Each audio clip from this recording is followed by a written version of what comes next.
Welcome to the I Hate Critics Movie Review Podcast. I'm professional film critic Sean Patrick. With me is Jeff. Howdy. And Jeff, when will your Longlegs piece drop? I don't know. I mean, that's one of those ones that I was definitely excited about it, but I don't know. It hasn't really all right, we'll get there. We'll get there. Gotten me there yet. We'll talk about that. I'll tell you my only idea when we talk about the movie. Fair enough. We've got that coming up. We've got Fly Me to the Moon in just a moment, and our classic this week is Manhunter, which I'm excited to talk about as well. But I want to get a little thing off my chest that's been bugging me, because I've been, after finally when A Quiet Place came out and I got that trailer out of the way, I wasn't having to see that. I don't have to see that trailer anymore, and I'm very happy to never see that trailer again.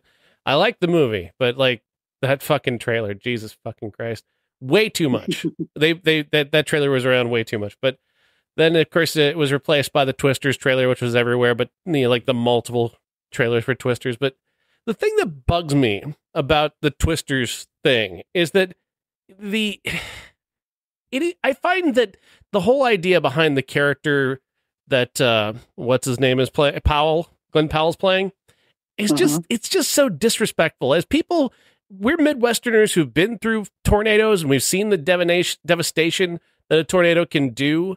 This cowboy character, and I understand that the arc of the character is probably going to be him, learning to be more sensitive, I guess, about his idea of chasing tornadoes. I get that. I'm going to give the film credit that that's probably his arc, becoming more serious about it, as opposed to his, cowboy thing that he's doing. But like that whole trailer though is built around that persona. Like if his arc is going to be him learning to be more sensitive about the fact that he's literally tracking a thing that is killing people in devastating communities, I would assume his arc has to be that he becomes more human by the end. But they've centered the entire trailer around this persona. You ride your fears, whatever the fuck that stupid piece of shit quote is. You don't face your fears, you ride them. What the fuck does that mean, Jeff? What does that mean? I don't understand. You have to, you know what, Sean? Just write it. Just shut up and write it. What does it mean? What is the difference between facing your fears or riding your fears? How does one ride a concept, Jeff? I want to understand. How do you ride a concept? Because fear is a concept.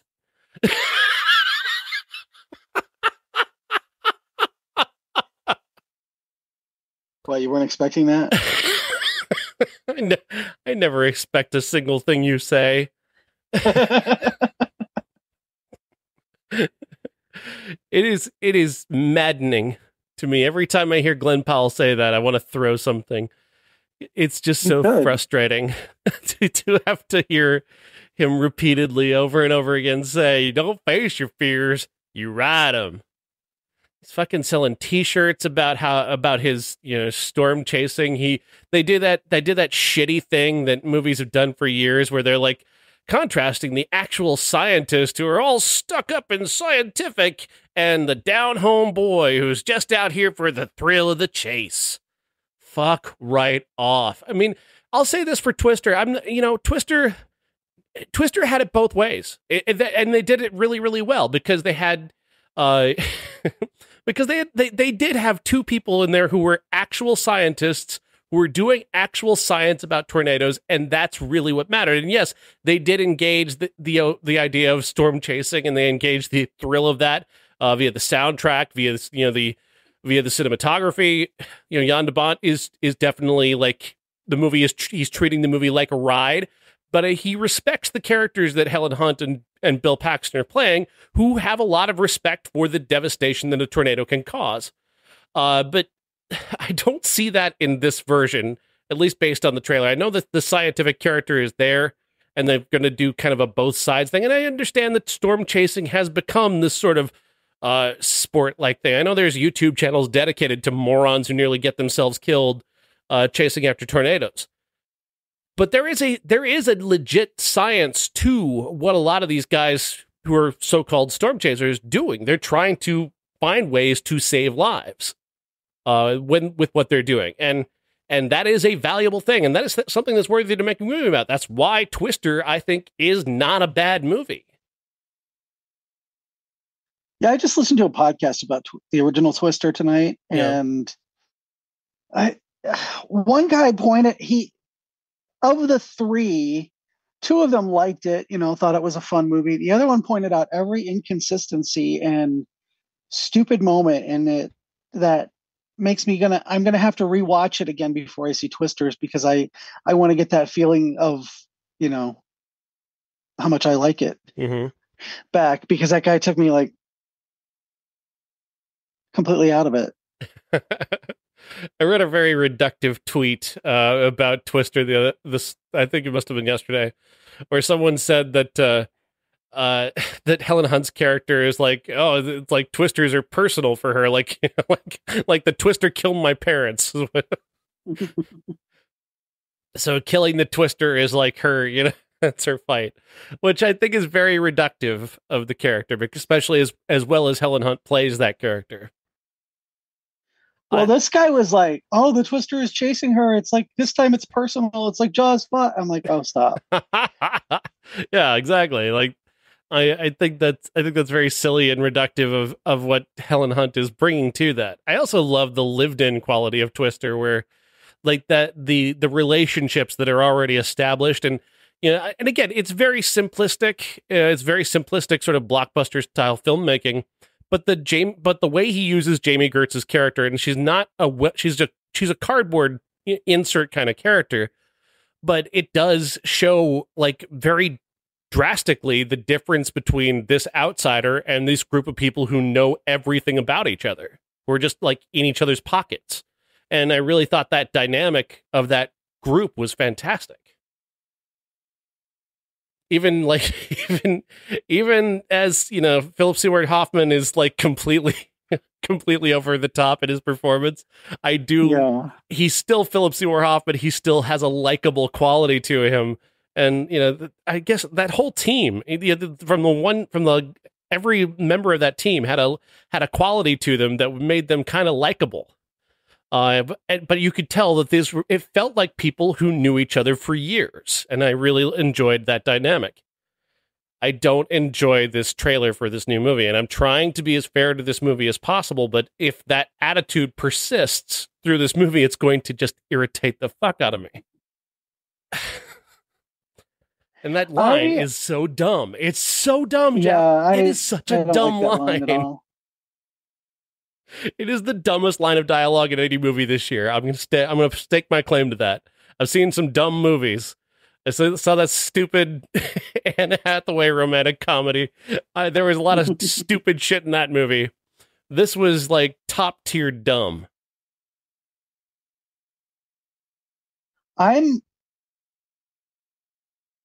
Speaking of stupid romantic comedies, we will soon. I started watching Red, White, and Royal Blue. Yeah. What the fuck, dude? What the fuck? I can't even get through it. It's so terrible. I understand that's like, I didn't see it, so I don't know. I've heard it was pretty low budget. And basically it was like $1.99. What? Basically that it only kind of succeeded on novelty more than anything. Yeah, it was just I can't. So there's also like an element of pornography to it. Not necessarily that it in itself is pornographic, but that people sort of like porn. It's like 50 Shades of Grey style pornography. Like it's not real pornography. But like people, I'm not getting there. But the fetishization of a gay couple is what I'm talking about. Yeah, well, that's like every gay couple in a movie. Fair, okay. I think a lot of people claimed to like this movie simply because they were fetishizing a very attractive gay couple. Well, I mean, you can't be an ugly gay couple in a movie. You can't be an ugly couple in a movie generally. And if you are, it's an ugly guy with a super hot Carmen Electra circa 1997 looking woman. And yeah, I'm watching and I'm like, okay, these two beautiful men who are closeted or whatever to some people, I just don't get it. And it's, I know my nieces watched it and they were like, oh, it's so cute. Oh, I'm like, yeah, that's not what gay life is like. No, nobody who actually knows real life gay people thinks that that's what gay life is like. I could do a day in the life of me and you guys would be so bored and disgusted that yeah, anyway. But yeah, okay, let's talk about a different romantic comedy. Fair enough. Fly Me to the Moon stars Channing Tatum and Scarlett Johannson in something that is loosely based around the true story of the moon landing. Very loosely based, not remotely the actual true story. Basically, the idea here is that Channing Tatum is Cole Davis, the NASA flight commander. He's in charge of getting the moon landing going. He gets it off the ground and helping them get to the moon and what they're going to do once they get there. Scarlett Johansson is brought in by Mo Burkus, played by Woody Harrelson, who's this sort of CIA figure who is manipulating this whole thing to make sure that NASA gets what it needs so that the moon landing can happen, so it can provide some good press for Richard Nixon. He brings in Kelly Jones, played by Scarlett Johansson, who is an advertising executive in New York who really does anything she can to try and get her accounts. And she's a con artist essentially, but she gets the job done. She gets attention. She just lands a thing with Ford, and she's about to promote the Mustang when she loses that gig because Woody Harrelson sort of takes it away from her. But he only does that so he can get her to take over for promoting NASA and advertising NASA, which she comes in and does. And naturally that puts her at conflict with Channing Tatum's character, who doesn't want that kind of attention on NASA, but he needs it because they don't have any money and they need to convince Congress and the American people to give NASA the amount of money they need to go to the moon. Along the way, the Project Artemis, as it's called, it becomes part of the story, but it is not the center of the story. The center of the story is the Kelly character and her relationship to Cole Davis and the genuine things that she does to bring attention to NASA, creating brand deals, convincing senators to vote in favor of funding. She's promoting NASA, but then this part comes in later, becomes like the third act conflict where they're faking the moon landing to make sure that they have a moon landing to show the world. In case something goes wrong in the actual moon landing. And so that is part of it, but the trailer kind of made it seem like that's going to be the whole movie, which I'm glad it wasn't, because Jim Rash is in this movie playing the director of this fake moon landing, and he is just irritating as hell from beginning to end. He's just the most irritating character in the movie. Otherwise, the elements are there. It's very rote. It's very typical. It has some minor charms. It's a nice change of pace for Channing Tatum. It really shows that he is an actor. He is not. He's not just a pretty face. They give him an opportunity. He does make sense. Oh, he's not a pretty face. He's not. To me, I don't find him a pretty face at all. Just a lot of women find him very, very attractive. They're wrong. Regardless of what you say, a lot of women say he's very attractive. This is a very different kind of role for him. He's a very intelligent character. He is literally the NASA flight commander, so he's got to be. And I bought it. I bought into it. He's played a lot of, himbo characters just fairly recently, and he's been very funny in those roles. So it was nice to see him doing this. There's also an element too that this feels like one of those movies that would be made in the 90s that don't really come around very often anymore, and probably won't come around again after this one comes up short at the box office. But there are things to like. This movie shouldn't have been 2 hours and 3 minutes long. It doesn't have enough to sustain 2 hours and 3 minutes. They do pad this out needlessly with a lot of stuff, and that doesn't need to be there. I could point to a few elements of her character that they could take out, that they've added in here that really aren't needed. She's got a whole backstory about being an actual con artist who, finds herself in advertising, and the joke, of course, is that of course a con man is comfortable and successful in the ad world, which is a funny idea, but not really needed, and it just adds a lot of space. She could have just been a very successful ad person, and they leave it at that. But they add in this con artist element to give Woody Harrelson's character a little more leverage over her to do what he wants, and whatever. I could have done without it. But I do like her and Channing Tatum together. I thought that was successful enough in terms of their chemistry. They're both handsome people who, would make handsome kids, and you enjoy seeing them together in this movie. So there's that. A tighter movie, firing Jim Rash. Those are things that could work to make this a better movie. As it is, it's all right. It was fine. It was about 20 to 30 minutes too long, honestly. I also thought the added layer of her being a con artist was just stupid. There's no other way. Every time, like, Woody Harrelson would allude to it, and she would, she'd get this look on her face. I'm like, come on, she should just be an ad person. She should just. That's one way she can get away with it. Is not being an ad person. Exactly, and I mean, just you give her the motivation for her is that it's an impossible job that nobody else wants. It's a job nobody thinks can succeed. And she just likes a challenge. Like, that's it. That's all you got to do. And she's kind of a patriot, maybe. Like, add that aspect. You don't need that whole backstory that takes up way too much time to explain. It's really just a piece of bad screenwriting. Well, and and you could have taken 10 minutes out of the movie just by dropping that, by Woody Harrelson coming in and saying, "Hey, I know you love your country.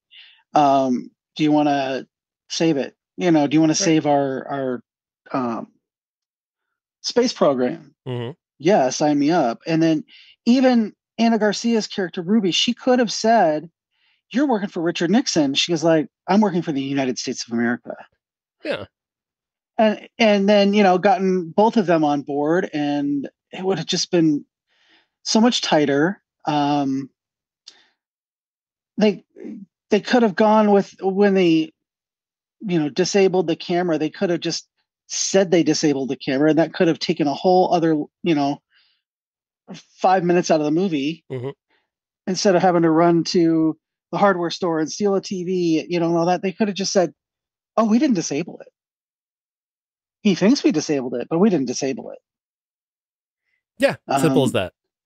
I mean, just, tighten it up. Just say, this doesn't work, and we're going to take it out. There's also too, like, that's also another piece of, like, it's very, very much like screenwriting 101, where you need a third act conflict to separate the love interests. And of course, she's hiding this fake moon landing from Channing Tatum's character, so that when he finds out, he can be upset with her, and it seems like they've had their third act breakup.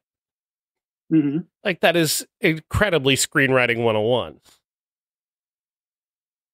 Yeah, there was just too much, like, going back, and we got the Senator Colin Jost comes on, and that was just terribly a way for them to be on screen together. Terribly unfunny. Just remarkably unfunny scene. Yeah, just so many there were little bits that could have just been trimmed, and it would have tightened it up. You could take it half an hour out of it by doing that. There are things that I was listening to a book, and two of the characters that you've really grown to love died off the page. And I was like, oh, that's the important stuff you keep, not the stuff, the little character bits all throughout. And I thought that in this movie, some of that stuff could have been done off screen, like the interview with Peter Jacobson's character Meadows. He could have that could have been off screen. You could have just seen the end of it, and they could have, just said, "Oh my God, he went crazy because they brought up his dead friends." That kind of stuff. Just little tweaks here and there, and I think it would have been tighter, and I would have enjoyed it more. I almost didn't see it, quite honestly. I didn't think you did see it. Well, I got off work at 8 a.m. this morning, and they asked if I could stay, and I looked at the movie times. And I'm like, I can stay till 9, and then I went to the 9:25 show, and it was packed with every blue hair you've seen in the Quad City area. That's the audience for this. It got a lot of laughs, but I'll tell you what, I wasn't one of them throughout. There were a couple lines that Jim Rash had that were funny, but it was only while they were doing the fake moon landing with Woody Harrelson. Yeah, I thought his over the topness was just too over the top. Yeah, no, it was, he was like he was in a Will and Grace episode. It just felt it just felt like a sitcom addition to the movie that was not needed at all. It was like they put Jack and Karen together and turned the volume up to 15. Yeah, too much, way too much. They should have had him do a pass on the screenplay, maybe, because he's a very good writer. Right. Well, and I was thinking about, I'm like, I don't know if I want to see this. Sunday I went to see Maxine again. Good choice. I'm like, maybe I'll just see Maxine again instead. And I did. And then I felt guilty because you always see all the movies and I don't. So I got to go with my gut next time. This is not my kind of movie. I will say that. Yeah. Romantic comedies, anything past like the early 90s, just I don't tend to go for them. Maybe I'll watch them streaming, which is, or if they're just streaming like Red, White, and Royal Blue, I should skip those too. But I just feel like it's been done to death, and adding in the, let's fake the moon landing. I was like, oh God, you're not those people, are you? The Earth is flat and the moon landing is faked and all that. I'm just like, oh God. I did like the allusion to Kubrick, because the rumor is that Kubrick filmed the moon landing. I did think that was kind of funny when she said, oh God, we should have gotten Kubrick. The best joke in the movie, though, is Woody Harrelson offering her another job with the Nixon administration. I thought that was a good Watergate joke. Yeah, that was pretty funny. But it doesn't have enough. I think that joke works better if it happens 30 minutes earlier. Yeah, because this should be a 93-minute breeze. That's what this needed to be. A 93-minute breeze. Yep. 123 is way too much. Oh, completely. And there, again, with movies that are this long that don't need to be, there's at least 3 climaxes. And there really didn't need to be 3 climaxes in this movie. Yeah, you've got the actual, like, the moon landing. You've got the fake moon landing that's happening as they're doing the moon landing. And then you've got the movie resolves with the, return of the astronauts to Earth, which the astronauts are not really characters in this movie at all. Like, they're not played by actors anybody recognizes, and yeah, they're just barely there. both the guys who played Neil Armstrong and Michael Collins, they don't even have Wikipedia pages. Like, that's how little they cared about introducing you to the astronauts who actually landed on the moon. Yeah.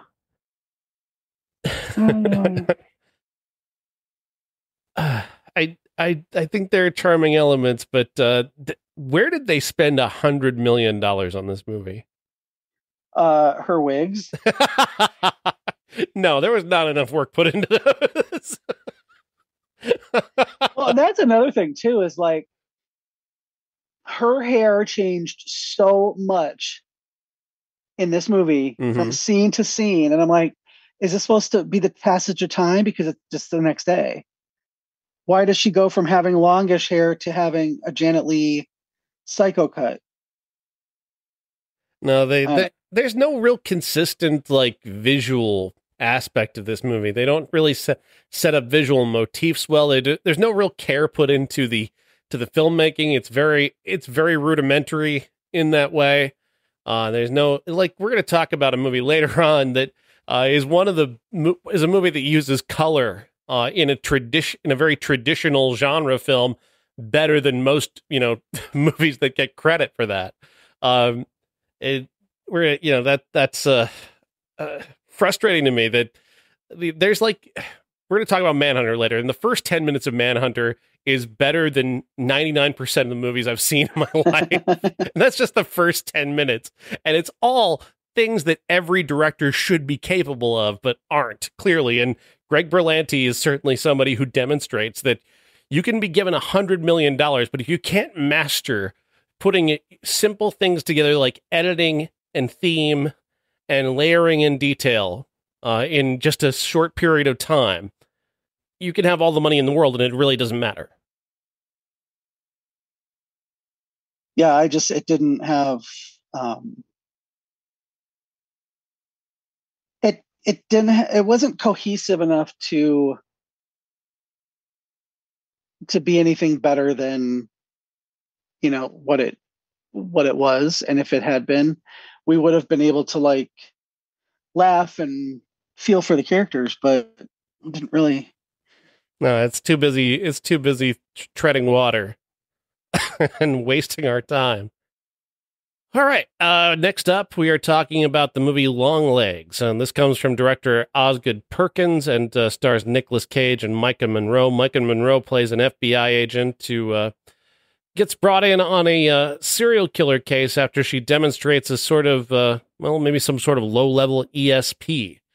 She predicts where a killer is while out on an assignment, and this happens to lead to the death of the man she's working with, but it also leads to them catching the guy that they were searching for. So she gets brought in on this case from a man who's dubbed himself Longlegs, played by Nicolas Cage, who is essentially what you might call a family annihilator. He murders entire families, but he seems to do so without ever actually being in the room.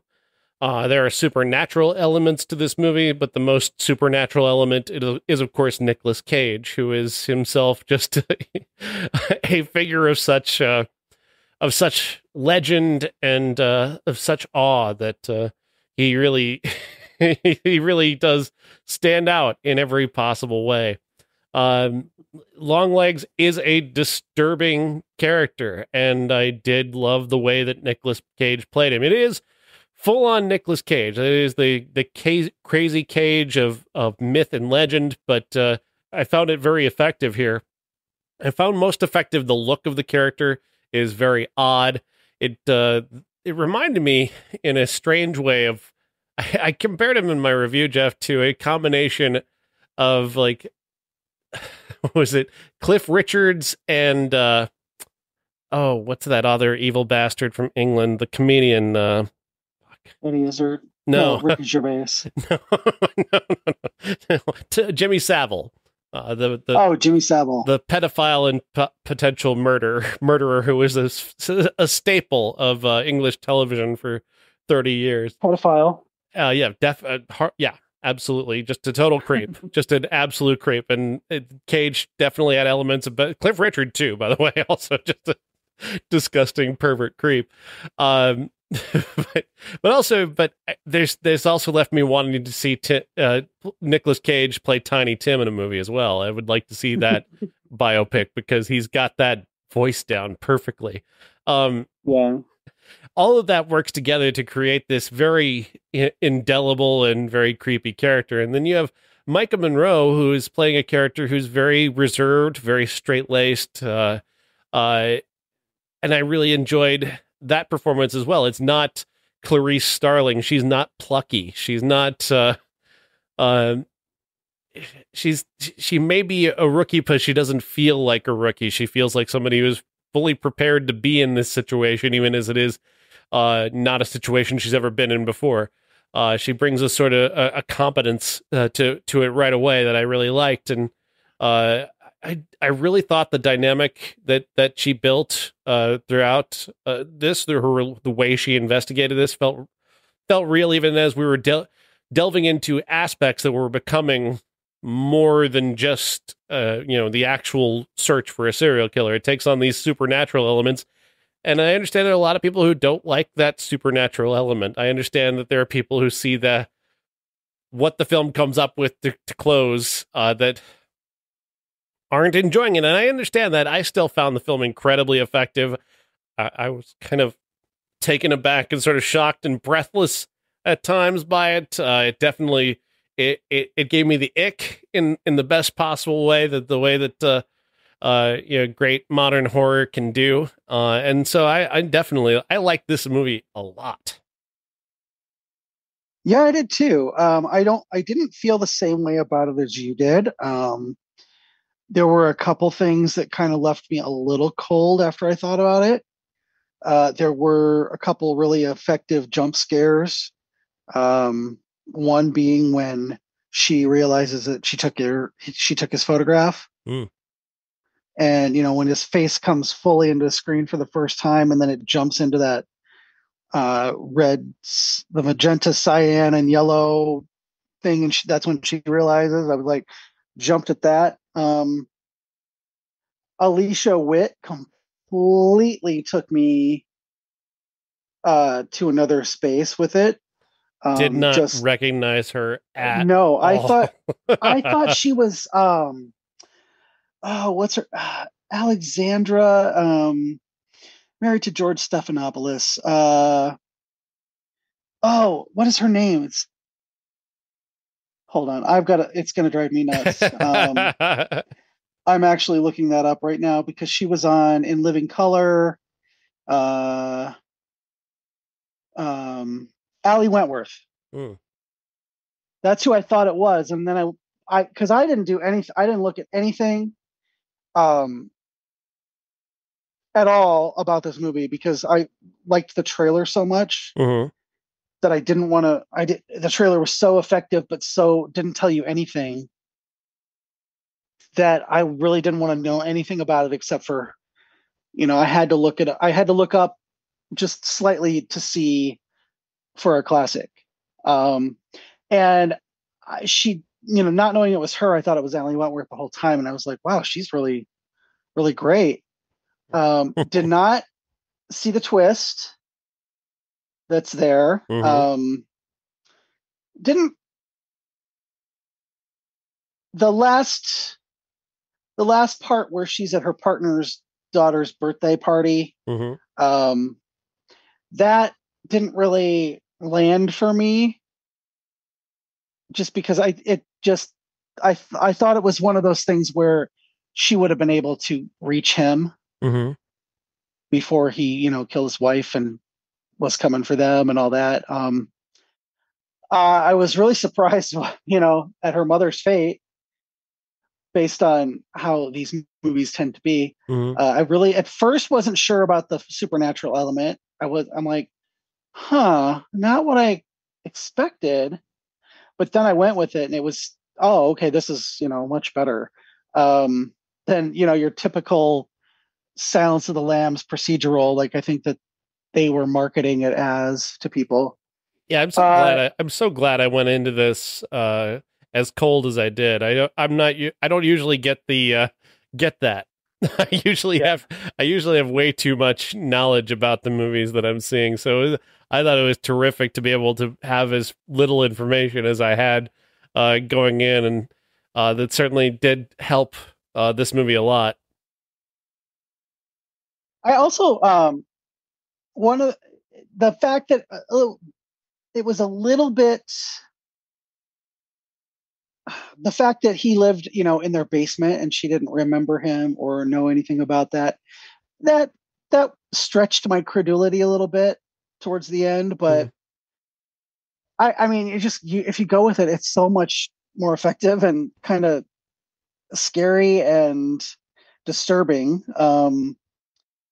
The fact that she took the the Asian agent, I can't remember her name, with her to the farm where she grew up, I was like, oh, she's doomed. But I did not expect it to be the way it was. That was really effective. Now I'm going to say one thing. You said he looked like Tiny Tim. I sounded like Tim. He sounded like sounded like him. Okay, yeah. But when they do when they freeze frame and his face is stuck on the screen behind her, he looked so much like John Travolta that I was like getting Face Off vibes. He looked like when John Travolta did Hairspray and played Edna Turnblad and was in the puffy makeup. I was like, he looks like an old version of Edna Turnblad. In that scene, he's right behind Blair Underwood's character, which is, of course, a visual call forward to what is coming a little later on. They position his head specifically like right in Cage's mouth, which was a bit much, but I did understand why they did it, and I appreciate the movie enough to give them the leeway to do something that is that predictive, I guess, of what is to come. But nevertheless, so much of this is so very, very, very good. I just Maika Monroe is such a great actress. She's so fucking great, and the choice to play this as she does, this character, to not necessarily make it to not make it so timid. She doesn't. This is not a timid character, but she's also not a badass. She's a regular person in so many ways, but she has just kind of extraordinary observation skills. But also, there's this other supernatural element that's a part of it that enhances her, and it never feels like she's completely overmatched by this situation, which can. I have this thing about odds stacking in movies where sometimes they'll stack the odds against the good guys so much that it doesn't feel believable that they could overcome it. And since they're using this supernatural element, I felt like there's an element there where you could build this so much against her that you don't believe that she would be able to overcome it. So they give her a little extra something that allows you to even more fully buy in on what she's capable of. Yeah, I liked that she was a little shut off, and they explained that as the movie went on with her mom, and how she kind of became that way, and the fact that it was kind of it's set in the 90s, right at the tail end of the Satanic Panic stuff, was really, I think, a good place to set it, because then you get that. You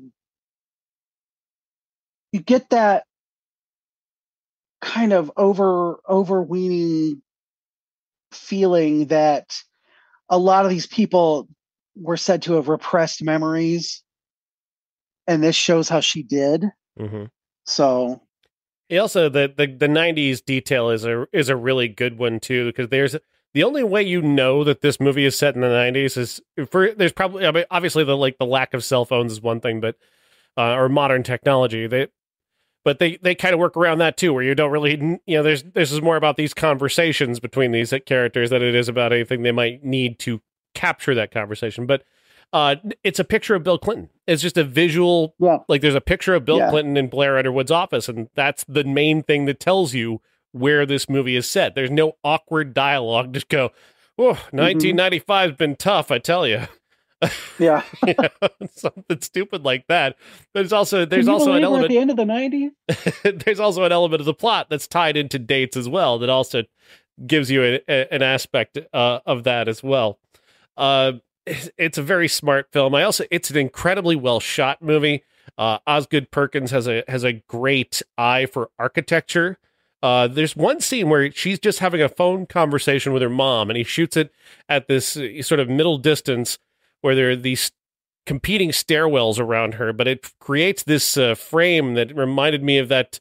There's that painting with all those different stairs going up and down in various different ways. Yeah, the Escher painting, and it just gorgeous choices. But then the farmhouses that he chooses, even just the houses in general, have these just sort of odd architecture to them that is at once realistic and also kind of strangely dreamlike. There's they look like they belong where they are. At the same time, they have elements that feel the kind of border on unreal and sort of push your mind in a way to try, okay, I need to make sense of this first. Okay, I've made sense of it.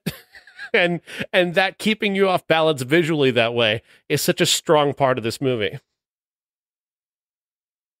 The performances for me are what really like kind of solidified my feelings for it.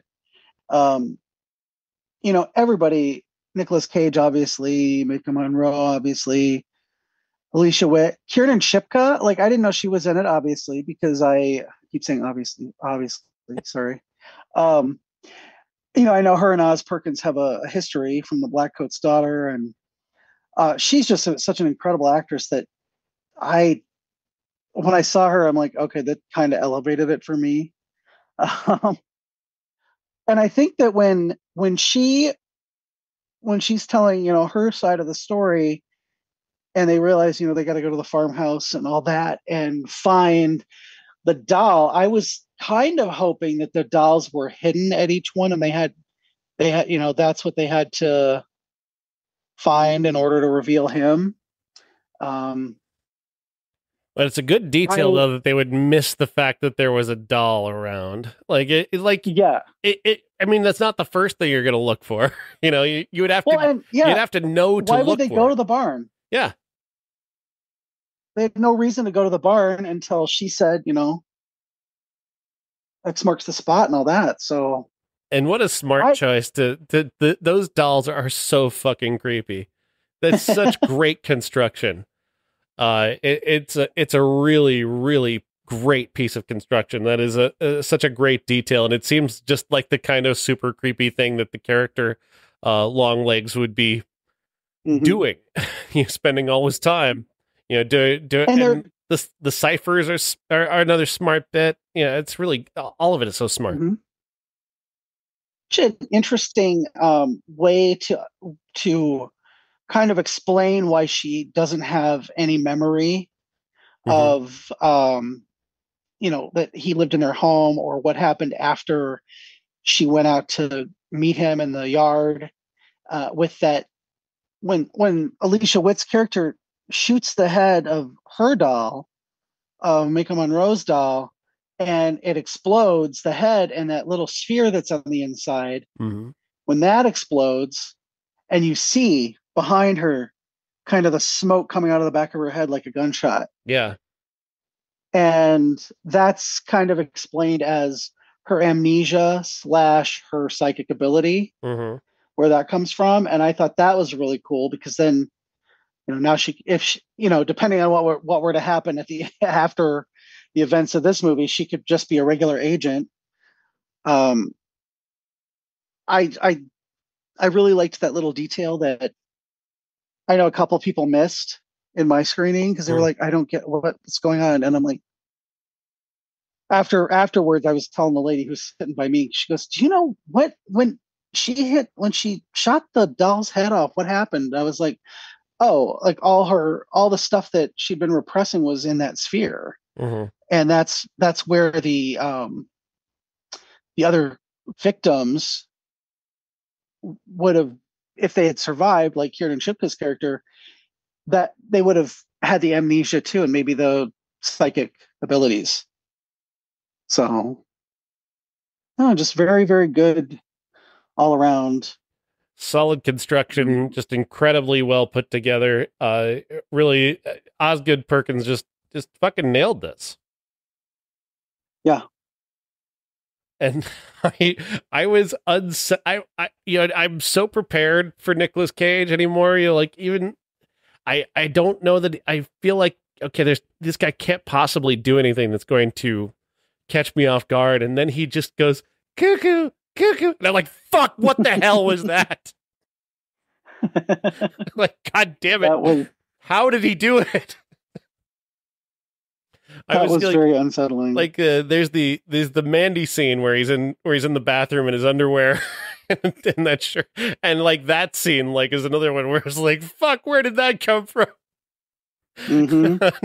But that, oh my god, I was hearing that in my sleep for 2 days after this movie. Oh, maybe he's out there for you. So effective. Cage is incredible. He's incredible. Yes, he is. Cast him as Tiny Tim now. He would do it, I bet. And it could be a comedy. Oh, think of like Man in the Moon, but with Tiny Tim. Yeah. You could make it magical and romantic leading up to his wedding on The Tonight Show. Come on. Yeah. Or Tiny Tim is like an international hitman or something. Copyright, I hate critics. You have to credit us now if you write that. Exactly. But strong recommend if you're interested in seeing it. We're on a run of horror movies this year. I think this is I think this is unprecedented. I don't think we've seen anything quite like this. Like this movie, or like no, this run of horror movies, like this level of great horror for 1 year, I mean, is just, it's unreal. I mean, going back to Late Night with the Devil and Sydney Sweeney's movie and Maxine, obviously, and we've still got a couple more that are still coming up. But this weekend we get a movie called Oddity that is getting incredible buzz. I'm looking forward to seeing that one for sure. And there's Twisters, of course. It's a horror of a different kind. We'll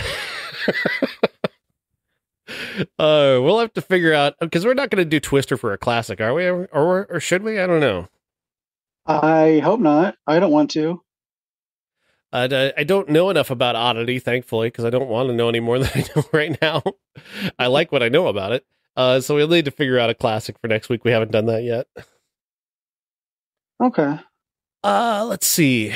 We're talking about, of course, the Longlegs with the FBI element led us to want to do a movie similar about tracking down a serial killer. So we decided to talk about 1986's Manhunter, which I'm sure was probably a classic back in the day on this show, but Jeff wasn't here for that. So we got Jeff now. So we're doing the classics again with Jeff. Because Jeff brings a whole new perspective to these things. And that's me. And I see so many movies that I can't remember all the times I've seen movies. So there you go. But Manhunter, 1986, directed by Michael Mann, written by Michael Mann, and starring William Peterson as Will Graham, of course, based on the novel Red Dragon. Did you read the novel, by the way? A long time ago. What did you think? I liked it. I read it after The Silence of the Lambs, like most people. So I knew about Hannibal Lecter, and I hadn't read The Silence of the Lambs before I saw the movie. I pictured everybody as who they were in the movie, so that kind of added an element to it. I got to circle back for just 1 second. You were going to tell me about your inspiration for Longlegs. I was going to do a face-off poster with Nicolas Cage's young face and then this face, because he looks so much like John Travolta. Very good. Okay. So Manhunter, I watched this a little bit. I watched it yesterday and today in pieces, but I was just I started watching it yesterday, and I got through the first 10 minutes, and I was just so blown away by how incredible that first 10 minutes is. It just reminded me of everything that so many filmmakers are lacking, because the simplicity of what Michael Mann does visually in just the first 10 minutes of Manhunter, he tells you, he sets the entire table for the rest of the movie. All the motifs and themes are emerging by the end of that first 10 minutes. His use of color is established. He gives you the backstory of Will Graham in just a couple pieces of stray dialogue. He doesn't linger on it. He introduces the killer element with just a flashlight. A fucking flashlight. That's incredible. Like, the simplicity of what he does in that first 10 minutes, just, why more filmmakers are just why most filmmakers are incapable of doing what he does here. He's not reinventing the wheel. Like, he's just simply doing the things that a great director knows how to do making sure that you're not using too much expository dialogue. Like, I cringed at the start of Fly Me to the Moon because it opened with this, I think it was Woody Harrelson doing a voiceover, setting the stage for the story. And I'm like, this is such bad screenwriting. This is just so bad. Like, everything you should be telling me with a visual, you're telling me in just the most blunt, boring words imaginable. Starting to hate that movie. Could you imagine if they showed it? It would have been 2.5 hours long. Starting to hate Fly Me to the Moon. This movie just is they should teach that first 10 minutes of Manhunter in school. Not to say that you should, I mean, everything about this movie is fucking brilliant, but that first 10 minutes is maybe one of the best openings to a movie I've ever seen. And it just keeps building on that throughout, changing your, setting your expectations, upending them, putting them back, settling you into the scene, and then kind of giving you new information and following Francis Dollarhide off onto a romance, like at the most unexpected moment, is so good. Tom Noonan is incredible, and his chemistry, his weird chemistry with Joan Allen is superb. But I gotta say also, William Peterson, he communicates being haunted so well with his eyes and his, the puffy cheeks. You don't even need a lot of dialogue to tell you that this guy has seen something horrific and is just kind of almost rebuilding himself. He's almost there, and now this is going to drag him back, and that is such like what is going to happen in this movie.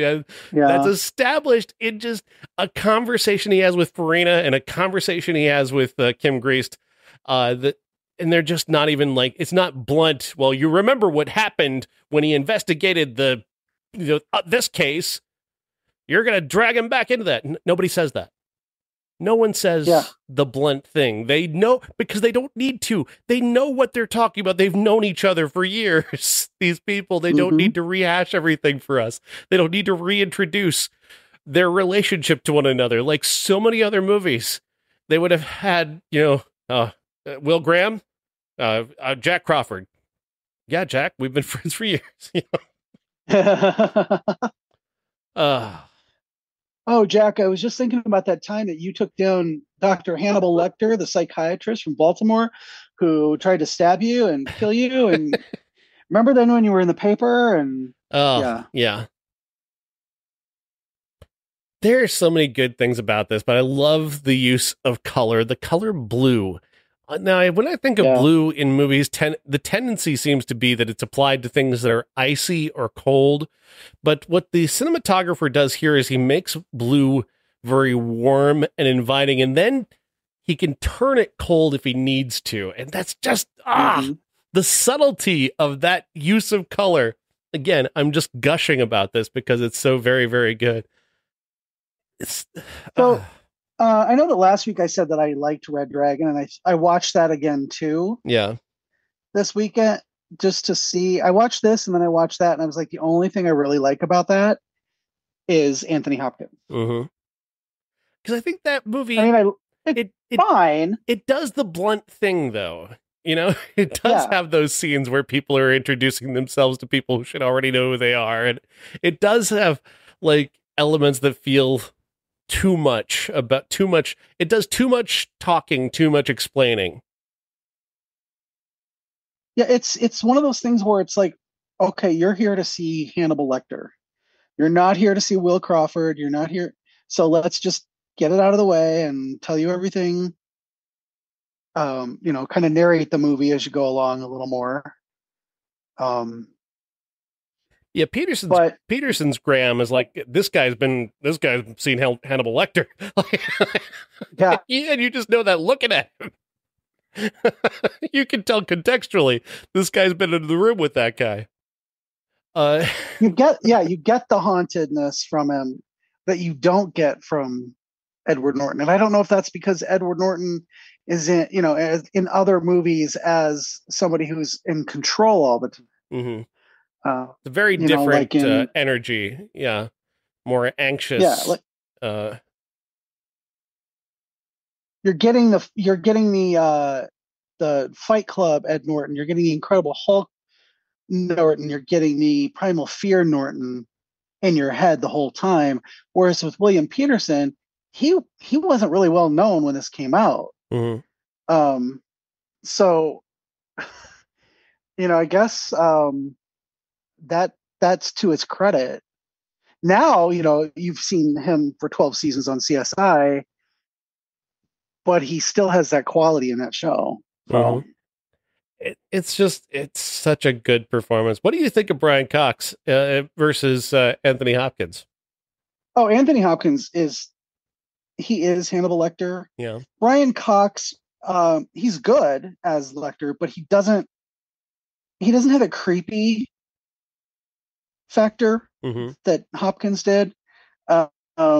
He's got more of that. I'm a psychopath and I know it, and I'm going to play it like a psychopath, not somebody who is, charming and gets under your skin the way Anthony Hopkins does. It's very and polished. Would get under the skin of, William Peterson's character. So yeah, it's very polished and put together. Whereas there is an element of unpredictability to Anthony Hopkins that, like, you're concerned about people putting their hands in the drawer to send him something. There's just an element of danger to him in every, and that's part of it is the direction, but part of it is Anthony Hopkins' performance. He earns the way that character is directed in a way that's hard to. That sounds like an odd way to explain it, but it does make sense to me anyway, because he is directed in a way to make him appear dangerous, and then Hopkins kind of underlines the fact that, yes, I am dangerous. Even in Hannibal, he was in control of the character, whereas the story in Hannibal, Thomas Harris kind of, I don't know, he had an idea and it was done well, but there was no Jodie Foster, and that really made the character to me, the play between those two. So, whereas, if Brian Cox had played him in The Silence of the Lambs, maybe he would have gotten a different performance. Maybe Jonathan Demme would have gotten a different performance from him. Perhaps. But the way he's directed here is very, this stuff happened and we're just going to talk about it, and we're not going to go into that character the way they ended up doing in Red Dragon, where because he was the character that everybody was coming to see, that, you didn't need to just let him be. They actually added the scenes in from the book. Yeah. So I really, I love Manhunter. This was revelatory for me. This was like when I watched Amadeus on the show, and it was like, that became one of my all-time favorite films from just watching it on the show. Like, I'd always appreciated it and admired it, but once I watched it for the show as a classic, I was like, this is one of the greatest movies ever made. And this one isn't that good, but it's up there. It's moved up greatly in my estimation from watching it this time. And I'm not even like a big Michael Mann fan. Like, I don't like Heat. I find Heat to be overwrought, and I think it takes what he does well, but he's got too much money to work with and too many egos that he's trying to balance. That's a big thing that he struggles with, is actors who have as much stature and status as him, or more stature and status than him. Like, watching him work with Peterson, Peterson's not a star. He's not going to be able to tell Michael Mann anything. He's just going to do what Michael Mann asks him to do. But when you're working with Pacino and De Niro, being Pacino and De Niro, even Michael Mann's got to go, well, they're Pacino and De Niro. We got to put them in a scene together, and they've got to let them do what they're going to do, and this is when he was doing Miami Vice, and that's what really got him this gig. And I think that, he also did Band of the Hand, which was also very stylized. And I think he kind of lost that until Collateral. Mm. Yeah. And that was the movie that kind of brought him back into the world as Michael Mann. Briefly, because he leaves immediately, because Black Hat with Oh, Chris yeah, Hemsworth yeah. is one of the worst movies of this young century. I'll stand by that forever. And The Insider, I mean, he did nail The Insider. That's a good movie. But beyond that, yeah, I'm not his biggest fan. I think he struggles working with actors who are trying to serve actors as opposed to serving his movie. Which may not be him. Maybe that's a studio thing. Maybe it's working with a giant budget and that forces you to kind of compromise things. I think this is Michael Mann uncompromised. He is not under anyone's thumb. He's not being controlled by a studio telling him what to do. He is making a Michael Mann movie, and that's when you get Manhunter. That's when you get his best work. I think also this was kind of his best in my estimation anyway. This is his best overall project, because I think he's done some really good things here and there, but this was kind of like, this will be what he'll be remembered for. Speaking to Collateral that you mentioned before about Collateral, Tom Cruise, instead of being a big movie star about it and making sure that it served him, he actually was the one who helped take the pressure off. Having Tom Cruise in the movie meant that there wasn't somebody putting their thumb on the scale, a studio bearing down on him, because Tom Cruise is just like, make a Michael Mann movie. And that's how you get Collateral. Yeah, I think I like you said, he's best when he's not working with these huge stars who take everything over. So yeah, I hope, I mean, I would love to see him do something like this again, but unfortunately, I don't think that's going to happen. No, I don't think so. I think he's become sort of the big budget version of himself, and that's just who he's going to be from now on. Yeah. But we still have this to watch over and over and over again. This movie is incredible. If you've never seen Manhunter, you need to watch Manhunter. It is it's not as good as Silence of the Lambs. Silence of the Lambs is a better movie than this. I will stand by that. I think that movie is almost perfect, but this one is a perfect complement to that in many, many ways. 100%. All right, Jeff, if you could digitally put in Anthony Hopkins in this movie, and then you could completely erase Red Dragon. Perfect. I love that idea. All right. Are you out of time? Yep, we're just about there. All right, Jeff. Well, we'll do a flick chart next week then. All right, sounds good. We're talking about Oddity. We're talking about Twisters. I'm trying. I'm going to be as fair as possible, folks. I am. Trailer's really bad, though. Remember? Also, I'm going to post my Maxine piece that I finished on our page, so go check it out. Remember always, Jeff, you don't face your fears. You ride them. You ride them. And use lots of lube.